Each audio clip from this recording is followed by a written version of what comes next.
In this video, we will study about the different types of chemicals as well as enzymes. Now, let me start first of all the types of chemical produced by the different microbes. First is the chemical, or in the chemical concept, we can take the alcohol also here. So first is the yeast. Yeast that is scientifically named as Saccharomyces cerevisiae. Saccharomyces cerevisiae scientific name है yeast का, and this is used for the production of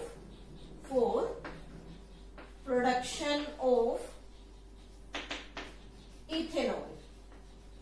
production of ethanol, ये हम detail में discuss कर चुके हैं.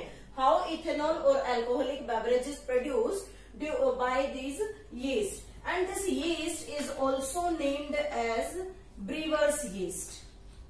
Brewer's yeast. Why? Because it is used for the production of beverages, so it is known as brewer's yeast. And in case it is used in the production of the bakery product, then it is named as the baker's yeast. Now the next type is enzymes.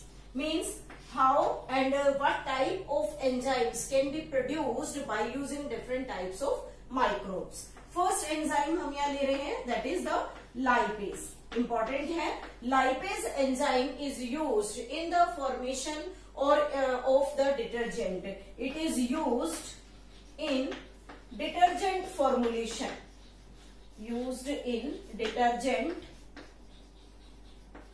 formulation. Detergent formulation means कि जब detergents को prepare किया जाता है तो उस detergent में एक स्पेसिफिक क्वालिटी को एनहांस करते हैं कि वो किसी भी टाइप के क्लॉथ से ऑयल स्टेन्स को इजीली रिमूव कर देगा. और डिफरेंट टाइप के डिटर्जेंट्स ऐसी प्रॉपर्टीज के साथ प्रोड्यूस किए जाते हैं. तो उन सभी में जो प्रॉपर फॉर्मुलेशन डाला जाता है for the removal of the oil stain, that is due to the presence of this lipase enzyme.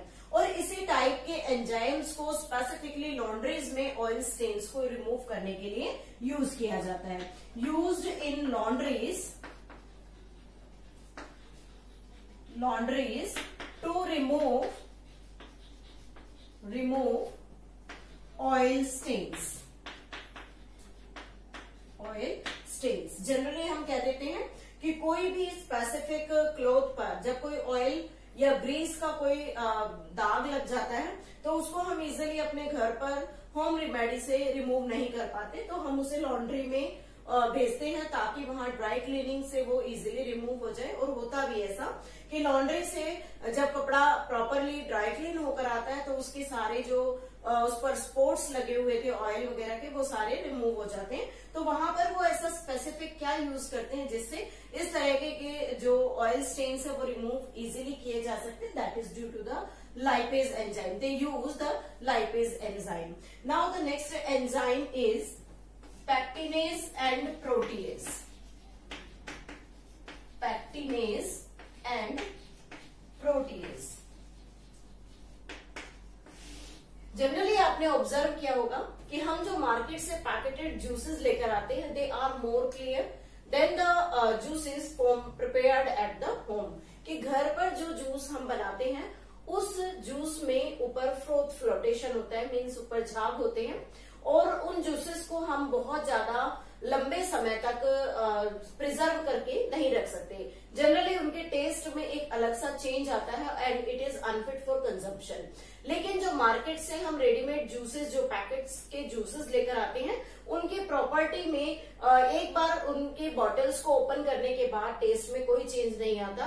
But what the reason behind it? Reason is that जो होममेड जूसेस हैं वो क्लियरर नहीं है, क्योंकि हमने उसमें प्रॉपर प्रिजर्वेटिव या उसकी क्लियरिटी के लिए कोई स्पेसिफिक एंजाइम उसमें यूज नहीं किया. लेकिन जब इंडस्ट्री से कोई भी पैकेटेड जूस प्रिपेयर होकर आते हैं तो उनमें सभी के अंदर ये प्रोटीज और पैक्टिनेज एंजाइम्स होते हैं which make the juices clear, और वो जूस को प्रॉपर क्लियर बना देते हैं जिससे हम उस जूस को काफी लंबे समय तक प्रिजर्व करके अपने घर पर रख सकते हैं. तो that is most important for the preservation property. It is used for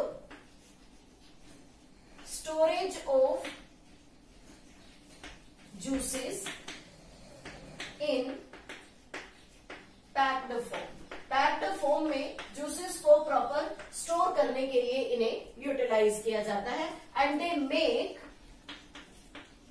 juice more clear than that of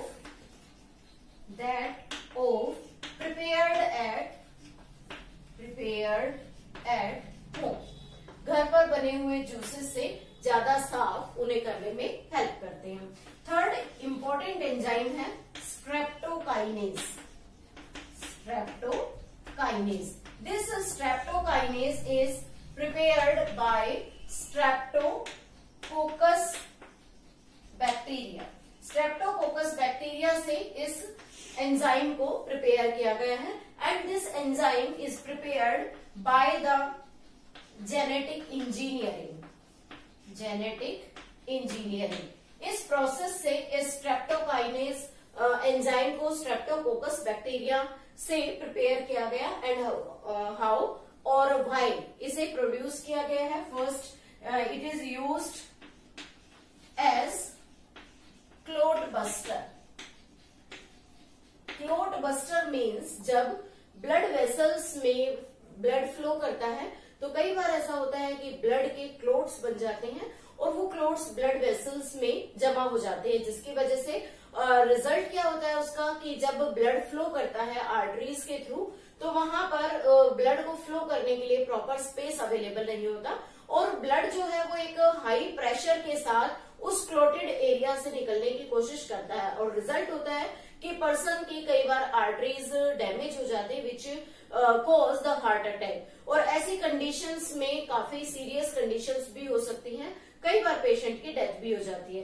तो उस कंडीशन में अगर किसी को क्लोट फॉर्मेशन ब्लड वेसल्स में है तो उन क्लोट्स को रिमूव करने के लिए इस स्ट्रेप्टोकाइनेज एंजाइम का यूज किया जाता है. It is used to remove clots from blood vessels in patient who have undergone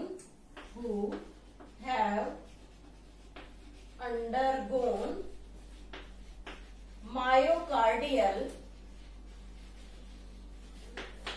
infarction leading to the heart